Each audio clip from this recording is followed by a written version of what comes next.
আসসালামু আলাইকুম। চলে এলাম ফাইনালি লিবিয়ান কাঁচা বাজার করতে। এ হচ্ছে কাঁচা বাজারের শপ। এখানে বিভিন্ন প্রকার ফল ফ্রুটস পাওয়া যায়, দাম অনেক কম। আমরা যেটা আঞ্চলিক ভাষায় বলি বাঙ্গি। এ হচ্ছে সবুজ বাঁধাকপি, নীল আকাশি বাঁধাকপি।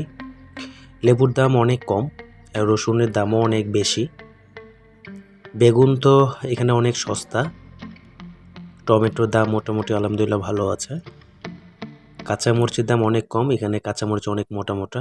আর এই সবজিগুলো দেখছেন, এগুলো হচ্ছে হাইব্রিড মিষ্টি কুমড়া, শুকনা মরিচ। আলুর দাম মোটামুটি বাংলা টাকায় 60 টাকা কেজি পড়ে এখানে। পেঁয়াজ মোটামুটি 40 টাকার মতো। তো এইখানে কাঁচা বাজার করতে আসলে ভালোই লাগে, খারাপ না। তবে আমাদের সাপ্তাহিক বাংলাদেশে যেমন কাঁচা বাজার হয়, বড় হাট বলি যেটা আমরা, লিবিয়া তো সেম খোলা বাজারে এখানে উইকলি ওদের একটা হাট লাগে। তো সেখান থেকে কিনি প্রতি বৃহস্পতিবার।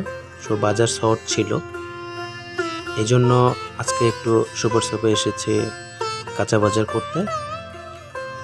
ফল নিতে চেয়েছিলাম, বাট ফলগুলো মনে হয় বেশ কিছু দিনের। অতিরিক্ত গরমে ফলের অবস্থাটা ভালো না। তো আপেল মোটামুটি ভালো। আপেল বাংলা টাকায় প্রায় 40 টাকা কেজি। এটা হচ্ছে সবুজ আপেল, এটাও সেম দাম।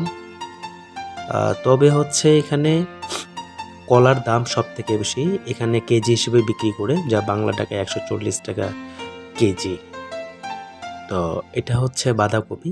বাঁধাকপির অবস্থা অনেক খারাপ, এজন্য ফাইনালি আমি বাজার করতে পারিনি। এ হচ্ছে সুপার শপের বাইরের